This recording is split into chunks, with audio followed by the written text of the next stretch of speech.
A soft golden light filled the quiet street as Officer Mark Davis sat in his patrol car, sipping coffee and waiting for something to happen. It was a calm morning, almost too calm. The small town was still waking up. Shopkeepers opened their doors, joggers passed by, and school buses rolled through the intersections. Mark had been in the police force for 7 years, and though he loved the uniform, his pride sometimes overshadowed his judgment. Deep down, he carried unspoken biases that he never questioned, biases that were about to be tested that very morning. A dented old car rolled past the stop sign a little too slowly, and Mark narrowed his eyes. Inside, he spotted an elderly black man wearing a gray suit and a matching hat. The man's calm posture made Mark suspicious for no real reason. Probably some retired old-timer trying to act important, he muttered to himself as he turned on his lights.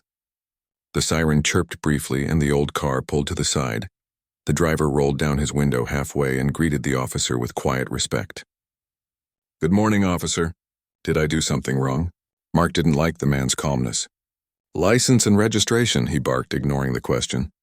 The old man nodded, reaching carefully into his coat pocket.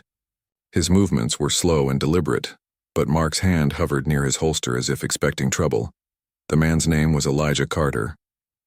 His hands trembled slightly as he handed over the documents. "Here you go, sir," he said gently. Mark took them without a thank you and glanced at the car interior. Neat, clean, and lined with papers and folders on the passenger seat. "Where are you headed this early?" he asked, more like an interrogation than a question.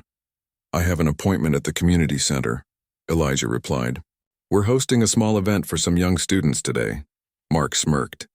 "What kind of event?" Elijah smiled softly. "A scholarship ceremony." That calm tone made Mark uneasy. He didn't like how the man spoke with quiet confidence, as though he didn't fear him. "Step out of the car," Mark said suddenly. Elijah looked confused but obeyed. He opened the door slowly and stood outside, his back slightly bent with age. A gentle breeze moved through his silver hair. He stood straight and looked at Mark with patient eyes. "Any weapons in the car?" Mark demanded. "No, sir," Elijah said. "Just my books, some letters, and a Bible." Mark opened the driver's door without asking and began searching. He looked under the seat and the glove box and through the papers. Elijah's heart sank as he watched his neatly arranged work being tossed around. "Sir," Elijah said softly, "those papers are—" Mark cut him off. "Quiet, I'll talk when I'm done." Passers-by began to notice. A woman walking her dog stopped and whispered to a neighbor. 2 men outside a cafe frowned. Elijah stood on the curb, hands folded in front of him, trying to stay composed. Mark pulled out a small velvet box from the car and opened it. Inside was a medal, shiny, engraved, clearly an award. He laughed quietly. "What's this, old man? Something you bought online?" Elijah's lips pressed together.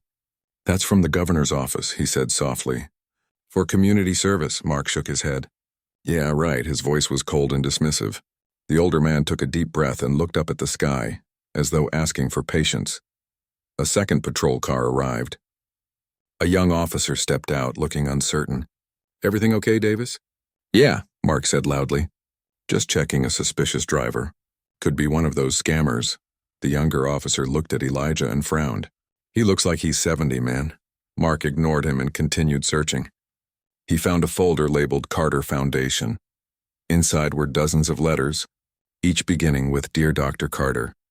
They were handwritten notes from students, thank yous for scholarships, mentorship, and guidance. Mark barely looked at them before tossing the folder aside. "Fake papers," he muttered. Elijah felt a stab of sadness. "Those letters are from real children," he said quietly. "Some of them are police officers now." Mark looked at him sharply. "Don't talk back to me." He told Elijah to sit on the curb. The old man lowered himself slowly, using his cane for support. The sun was warm now and the pavement radiated heat. Sweat trickled down his face, but he didn't complain. The younger officer shifted uneasily. "Davis, maybe we should run the ID first," he said. "I already did," Mark replied. "Probably some guy pretending to be a community worker." Elijah watched them, his calm eyes full of something that made the younger cop pause, a quiet strength that didn't match his frail frame. Minutes felt like hours. Cars slowed down as people began filming with their phones. Some whispered, "Why are they harassing that old man?" Others simply watched in silence. Finally, Elijah spoke softly. Officer, I don't mean any trouble, but I do hope one day you'll learn to see people for who they are, not what you assume. Mark frowned, but deep down the words stung. He didn't answer.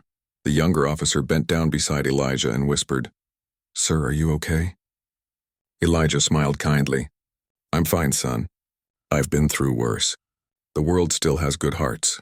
The younger officer nodded awkwardly, realizing this man wasn't like anyone he'd ever stopped before. Moments later, a voice came over the radio asking for Officer Davis to report.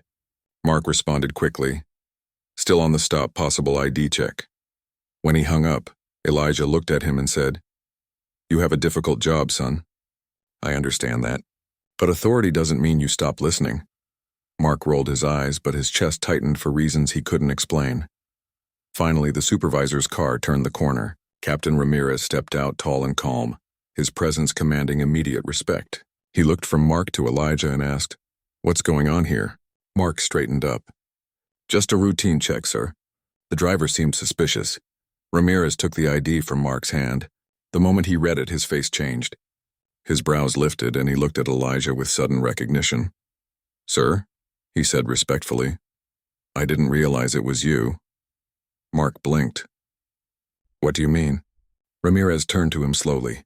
"Officer Davis, this is Dr. Elijah Carter, the man who founded the state's largest education foundation. He's received awards from the governor and even from our own department." The air went still. Mark felt the blood drain from his face. He turned toward Elijah, who was now quietly watching him. For the first time, Mark noticed the kindness in the man's eyes, the tired dignity that came from a lifetime of service. Ramirez helped Elijah to his feet, apologizing deeply. Elijah brushed the dust off his pants and smiled softly. "No harm done, Captain. I've met many young officers.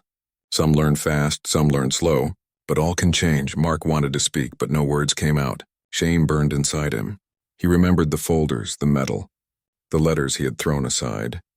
Elijah looked at him gently and said, "Son, you can't serve justice if you see people through hate."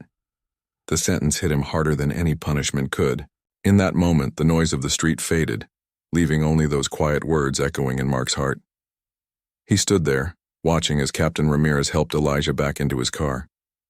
As the vehicle drove away, the sunlight caught the glint of the medal lying on the seat, proof that real strength comes not from power, but from patience and grace. Mark didn't know it yet, but this moment would stay with him forever. It was the morning an elderly man taught him more about respect and humanity than any police training ever had.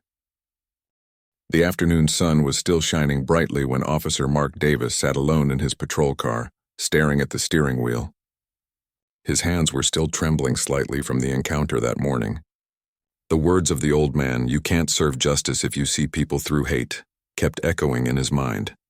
He had heard lectures in the academy about fairness and respect, but no lesson had ever hit him this hard. He leaned back and sighed.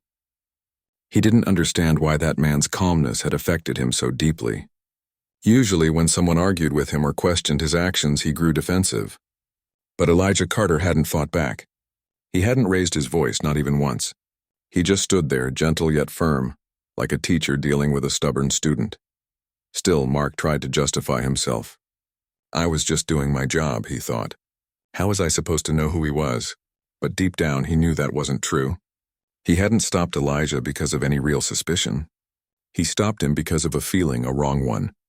A feeling built from bias, not facts. That realization stung.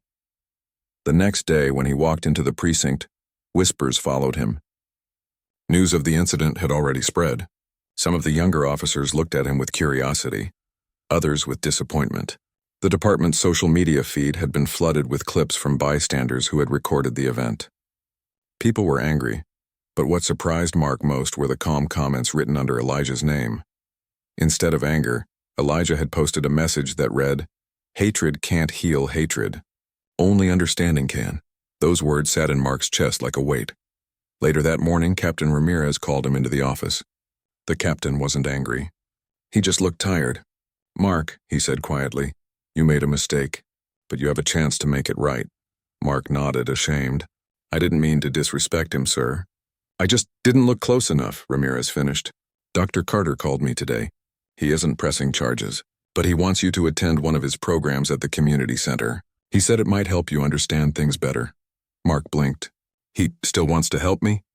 The captain smiled faintly. That's who he is. You're lucky he's willing to teach you instead of fight you. Mark left the office with a strange mix of guilt and gratitude. 2 days later, he drove to the small brick building that housed the Carter Community Foundation. The sign outside read, "Building Bridges Through Kindness." As he stepped inside, the soft sound of children laughing filled the hallway. Colorful drawings hung on the walls, smiling faces, flags, books, and words like respect and hope. He felt out of place in his uniform.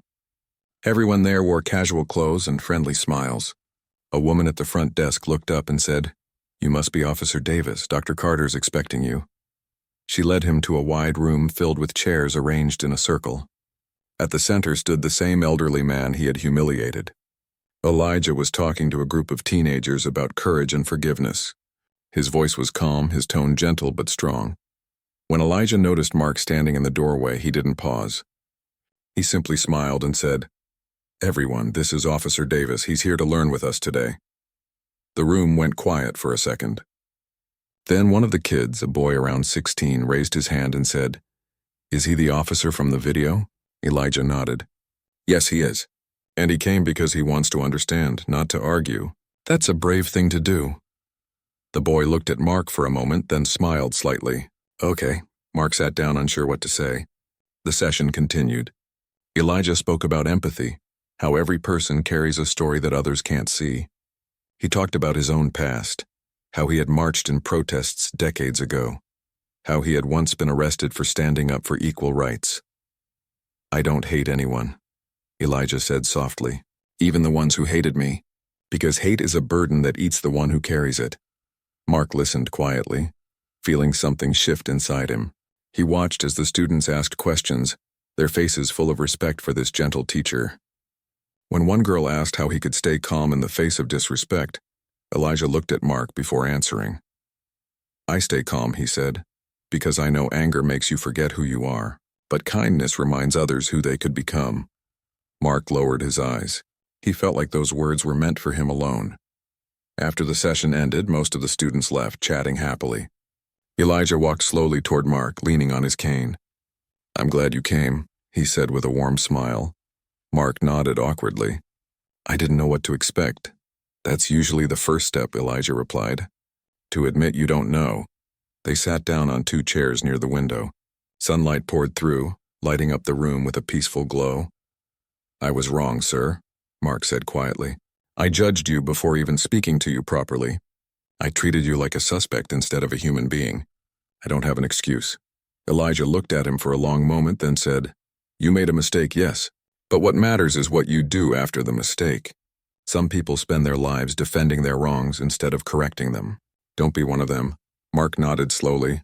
"I want to change. I just don't know where to start." Elijah smiled. "Start by listening. Really listening to people, to silence, even to your own heart. You'll be surprised how much wisdom you'll find there." Before leaving, Mark noticed a photo on the wall. It showed Elijah standing with dozens of smiling young men and women in graduation gowns. A small plaque beneath it read, "The Carter Scholars. Education changes everything." That night, as Mark drove home, he thought about how different Elijah's world was from his own. The old man had every reason to be bitter, but instead chose peace. He helped the same society that had once treated him unfairly. Mark realized that true strength wasn't in power or authority. It was in grace. The next few weeks brought more reflection. At work, Mark found himself treating people differently. When he pulled someone over, he looked them in the eye. He listened. He even apologized once when he realized he had been too harsh. His colleagues noticed the change. One morning, he saw a small news article. Dr. Elijah Carter to receive National Medal for Humanitarian Work. There was a photo of Elijah shaking hands with the governor, the same calm smile on his face. Mark cut out the article and kept it in his locker. He didn't tell anyone why. A month later, Captain Ramirez told him that Dr. Carter wanted him to volunteer at another event. This time, it was a mentorship day for kids who dreamed of becoming police officers. Mark agreed immediately. When he arrived at the event, children surrounded him asking questions about his uniform, his badge, his car. Elijah stood in the corner, watching with that same proud smile. As the day ended, Elijah walked up to him and said softly, "You see, Officer Davis, people remember not how strong you are, but how fair you are. Keep being fair." Mark nodded with a sincere smile. "I will, sir. Thank you for everything." Elijah patted his shoulder. "The world needs more officers like you will become." When Mark left that evening, he felt lighter. For the first time in years, he felt like he truly understood what being an officer meant. It wasn't about authority. It was about service. He drove home under the same golden light where their story had begun, but now it felt different. He had entered that morning with pride and prejudice, but he left with humility and hope. And somewhere deep inside, he silently thanked the man who had changed him, not with anger, but with wisdom. Several weeks passed after the community program, but Officer Mark Davis still thought about Dr. Elijah Carter almost every day. That old man had left a mark on his heart that couldn't fade. Every time Mark drove past the same street where he had once stopped Elijah, he felt a quiet sense of shame mixed with gratitude. He remembered the kindness in the man's eyes, the patience, the calm strength. Mark wasn't the same anymore. Something inside him had shifted. He now looked at people differently, not as suspects, but as stories waiting to be heard. He started greeting people politely during traffic stops and speaking to them with respect. At first, his colleagues teased him. "What happened to you, Davis? You going soft?" One of them joked. Mark just smiled. "No," he said. "I'm finally doing my job right." He began to notice how small gestures of kindness changed everything. When he smiled at people, they smiled back. When he spoke calmly, they relaxed. The tension that usually filled his shifts slowly disappeared.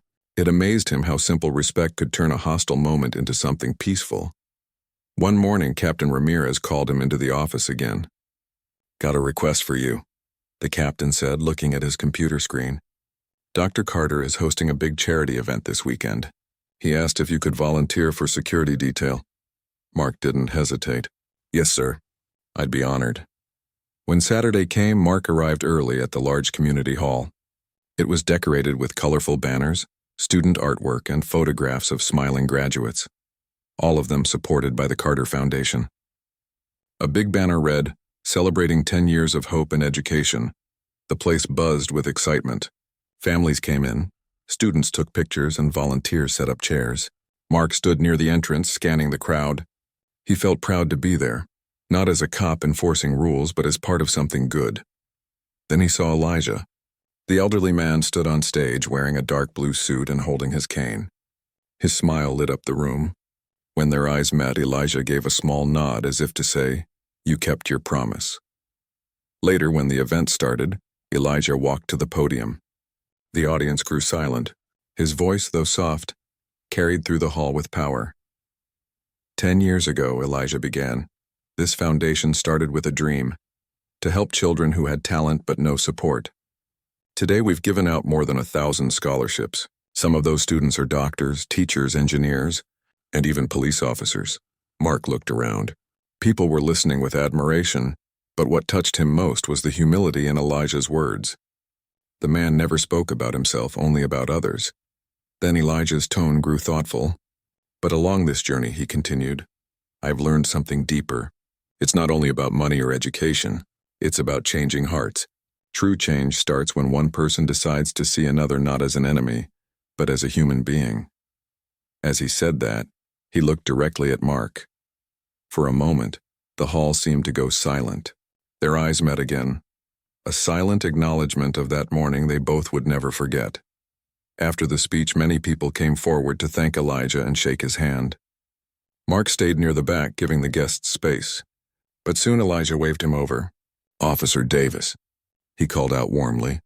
The crowd turned curious. Some recognized Mark from the viral video weeks earlier. Whispering started, but Elijah raised his hand for silence. "This is the man," Elijah said with a kind smile, "who taught me something important.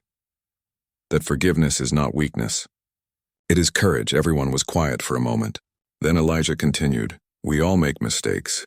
What matters is what we choose to learn from them." Officer Davis could have ignored his error. Instead, he chose to understand, to grow, and to serve better.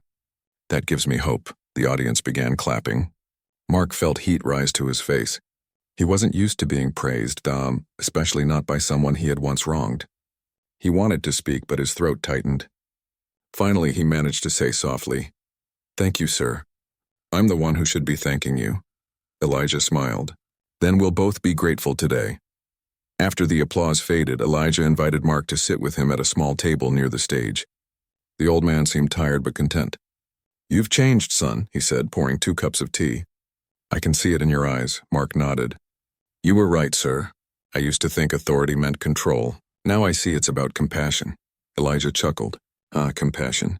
It's simple but powerful. The world forgets that." They talked for nearly an hour, about life, duty, and how people could heal their communities by simply listening more. Mark learned that Elijah had grown up during hard times, when prejudice was far worse than today. He had faced insults, rejection, and even threats, yet he never lost his faith in people. "I believed," Elijah said, "that even those who wronged me could change if they were given a chance to see light instead of hate." Mark stared at him, amazed. "Didn't you ever get angry?" "Oh, I did," Elijah admitted. "But anger burns the one who holds it. I decided long ago not to let it live inside me. I fight wrongs, not people." That sentence stayed with Mark. Later, as the event ended, the hall filled with laughter and music. Children ran around joyfully, holding small trophies. Families hugged Elijah and took photos with him. He smiled through it all, patient and humble. As Mark prepared to leave, Elijah called out again. "Son, before you go, I have something for you." He handed Mark a small envelope. Inside was a thank you note written in Elijah's careful handwriting. It read, "For seeing beyond your own eyes. May you continue to serve with heart." Mark looked up, speechless. Elijah simply said, "Keep it as a reminder that people can change, and sometimes change starts with one brave apology." Mark left the hall with a full heart. The sun was setting, painting the sky in soft orange and gold. He stood for a moment outside, breathing deeply, realizing how far he'd come since that morning he had pulled Elijah over. That night he couldn't sleep. He kept thinking about Elijah's words. He realized that this man had not only forgiven him, but had also given him a second chance to become better. A few days later, something unexpected happened. A local news channel ran a story titled, "From Conflict to Compassion: The Officer Who Learned from His Mistake." They showed clips of the charity event, interviews with Elijah, and even a short comment from Mark. When Mark saw the broadcast, he felt nervous at first, but then he noticed how the story inspired others. People in the community began talking about kindness, about understanding. Comments flooded the news page, people saying they wished there were more officers like him. The next week, his captain congratulated him. "You did well, Mark. That's the kind of example this city needs." Mark thanked him quietly, but deep down, he knew all credit belonged to Elijah. Days turned into weeks. Mark visited the community center again, this time as a regular volunteer. He helped set up chairs, handed out food, and talked with students about law enforcement in a friendly way. People who once looked at him with suspicion now smiled and waved. One evening, as he was locking up the center after an event, Elijah walked by slowly with his cane. "Still working hard, I see," he said with a teasing smile. Mark laughed. "Trying to follow your footsteps, sir." Elijah looked thoughtful. "Then make sure your footsteps lead others to peace." They stood in silence for a moment, watching the last of the sunset fade. There was a deep understanding between them, one built on pain, forgiveness, and change. Mark finally spoke. "You changed my life, Dr. Carter." Elijah smiled warmly. "No, son. You changed your own. I just reminded you who you were meant to be." As Elijah slowly walked away, Mark realized something profound. True heroes don't always wear uniforms. Sometimes they wear kindness like armor and fight battles no one sees. That night, Mark drove home under the stars, his heart lighter than ever. He no longer saw his badge as a symbol of power, but as a promise to treat every person with the same dignity Elijah had shown him. And from that day forward, he kept that promise. One kind act, one fair word, one open heart at a time. Autumn had begun to paint the town in soft gold and brown, when Officer Mark Davis started noticing how different his life had become. The air felt lighter. He had stopped seeing every stranger as a threat. He smiled more often, listened more carefully, and spoke more kindly. The small things that once irritated him now felt unimportant. It was as if meeting Dr. Elijah Carter had opened his eyes to a world he had ignored for too long. Each morning, when he put on his uniform, he looked in the mirror and whispered the same words Elijah had told him. Serve with heart. That small sentence had become his compass. The change didn't go unnoticed. Citizens began recognizing him on his patrols, not as the angry cop from the viral video, but as the respectful officer who now helped elderly people cross the street, who played with kids during breaks, and who spoke to everyone with kindness. Some people even called him the calm officer. One day, while he was patrolling near the park, he saw a group of teenagers gathered around a bench. At first he thought they were just hanging out, but as he got closer he noticed tension, raised voices, an argument brewing. "Hey, what's going on here?" he asked calmly, stepping out of his car. A tall boy shouted, "He said I stole his phone." Another boy shook his head. "I didn't. He dropped it and blamed me." Mark could sense anger rising between them. The old version of himself would have ordered them apart, shouted commands, maybe even called for backup. But now he took a breath, remembering Elijah's words about listening. He crouched down slightly so he wasn't towering over them. "Okay," he said gently. "Let's slow down. Nobody's in trouble right now. Let's just figure this out." The boys looked surprised at his calm tone. One of them hesitated, then pulled out a phone. "It's mine," he said softly. "See, it has my wallpaper." Mark looked at it and nodded. "You're right. I believe you," the other boy sighed, realizing his mistake. "I'm sorry," he muttered. Mark smiled a little. "That's good. Now shake hands. You two are better than a fight." The boys glanced at each other, then awkwardly shook hands. Mark could feel the tension melt away. He left them with a simple line. When people assume instead of asking, they hurt others. Don't do that. Trust me, I've learned it the hard way. As he walked back to his car, he realized how naturally those words had come. He wasn't pretending anymore. He truly meant them. Later that week, Mark received an invitation. It was from the Carter Foundation. Inside the envelope was a handwritten note from Elijah. "We're opening a new library for children this weekend. I would like you to be our guest of honor." Mark stared at the letter for a long moment, feeling humbled. Him a guest of honor? A few months ago, he wouldn't have believed it. Saturday arrived bright and clear. The community center looked more beautiful than ever, decorated with balloons and banners. Children ran around laughing, their voices echoing across the yard. Volunteers set up tables filled with books, snacks, and small gifts. Elijah stood at the entrance, his cane resting beside him, his face glowing with quiet pride. When he saw Mark, his eyes lit up. "Officer Davis," he greeted warmly. "You came?" "I wouldn't miss it for the world," Mark said, shaking his hand. Elijah chuckled softly. "You've become part of this family now. You represent what change looks like when someone listens." As the ceremony began, the crowd gathered around a small stage. Elijah stepped up first, thanking the donors and volunteers. Then he turned toward Mark. "Our final speaker today," he said, "is someone whose story reminds us that understanding is stronger than anger. Please welcome Officer Mark Davis." Mark froze for a second. He hadn't prepared a speech. But as people began clapping, something in him urged him forward. He walked to the microphone, looked at the crowd, children, parents, students, and Elijah smiling in the front row, and took a deep breath. "I'm not a perfect man," he began simply. "A while ago I made a terrible mistake. I judged someone before I knew them. I disrespected a man who had done more for this community than I ever realized. That man was Dr. Elijah Carter." The audience grew still. Mark continued, his voice steady but filled with emotion. "That day changed me. I learned that the badge I wear isn't a symbol of power. It's a promise. A promise to protect and respect every person, no matter who they are. I used to think my job was about control, but now I know it's about compassion." He paused, looking toward Elijah. "This man forgave me when he didn't have to. He taught me more about justice than any police academy ever could. He showed me that true courage is not in shouting, but in listening." The audience began to clap softly, then louder, until the room filled with applause. Mark felt tears in his eyes, but he held them back. He ended with a smile. "If there's one thing I want to leave with you all today, it's this. Never be afraid to change. Because change can turn a mistake into a miracle."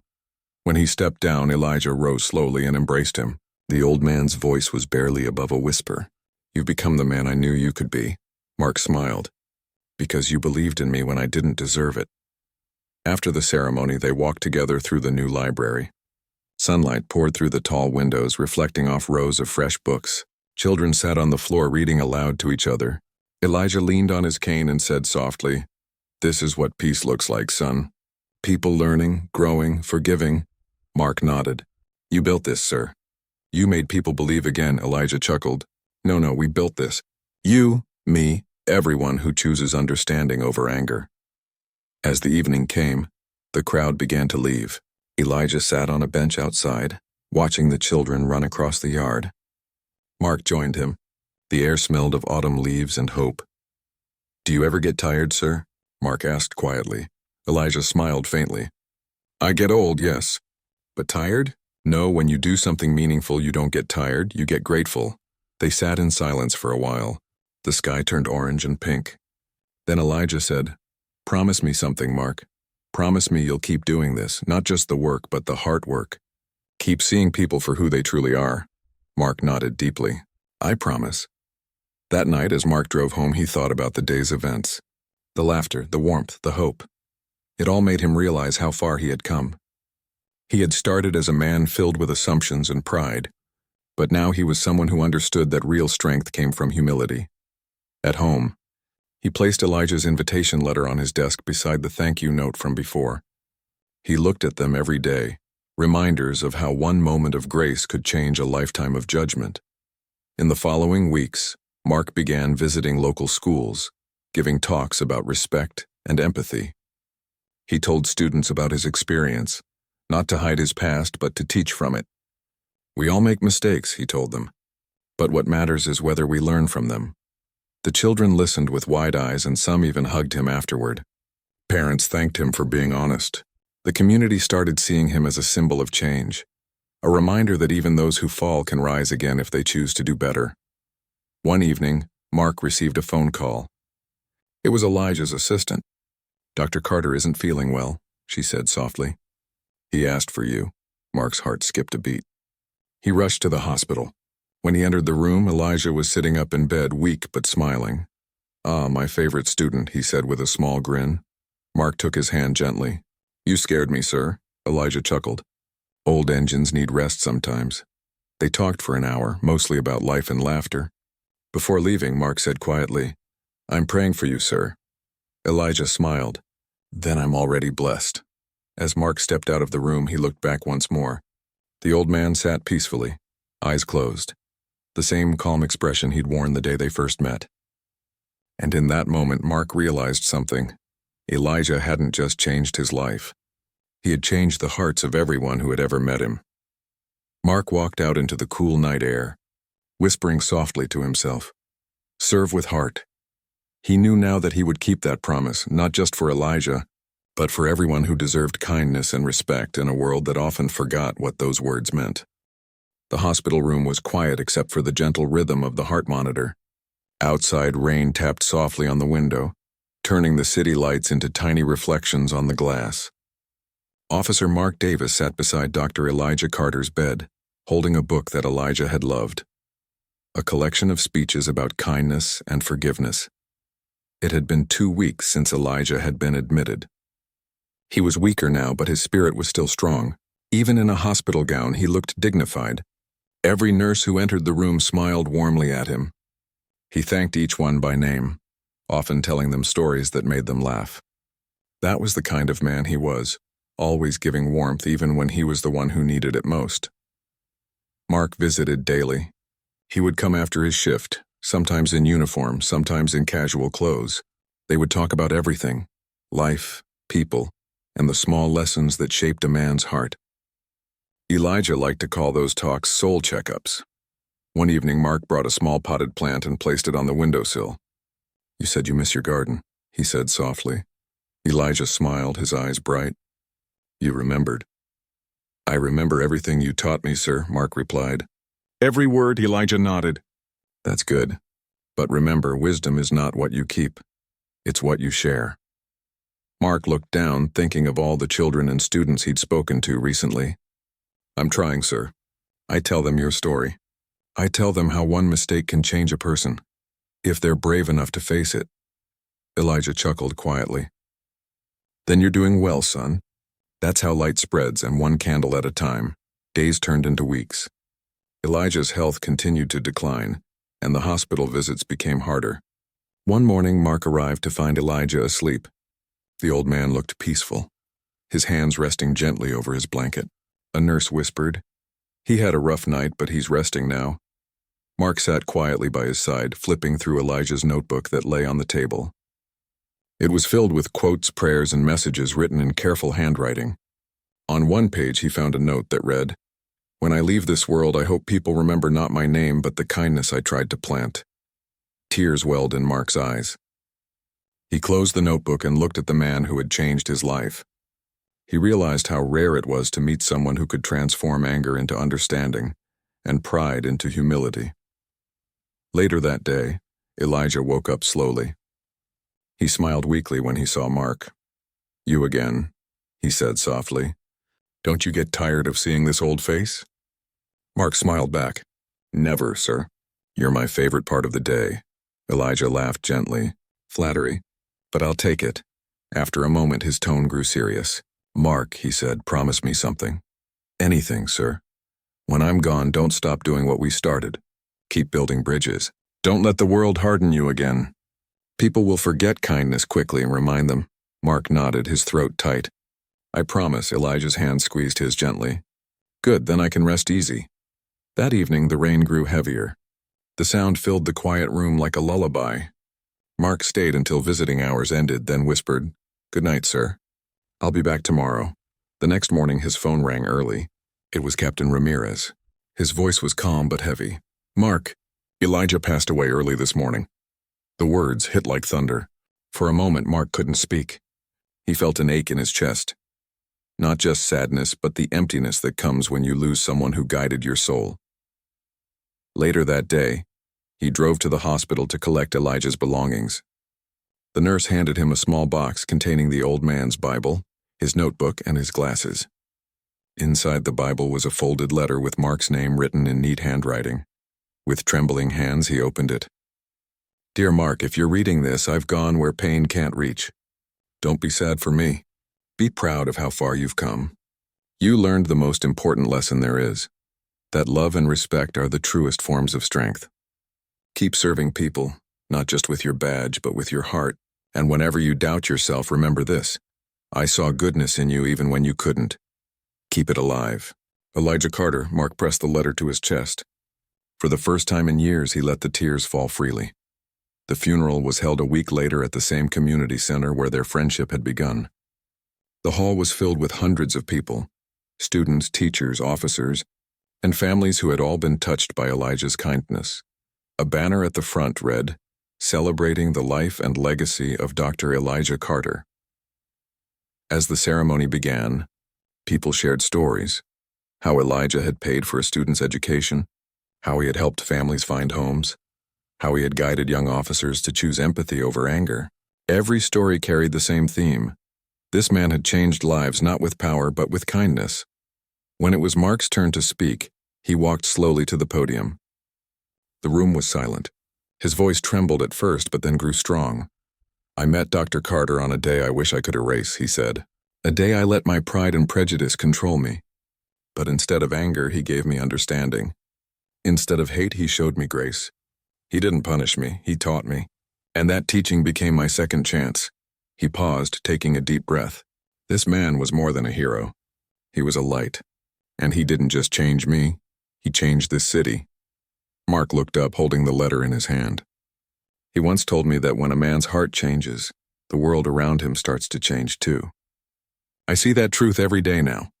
As he stepped down, the audience stood and clapped. It wasn't a loud cheer, but a long, heartfelt applause filled with love and gratitude. After the ceremony, children from Elijah's foundation gathered around Mark.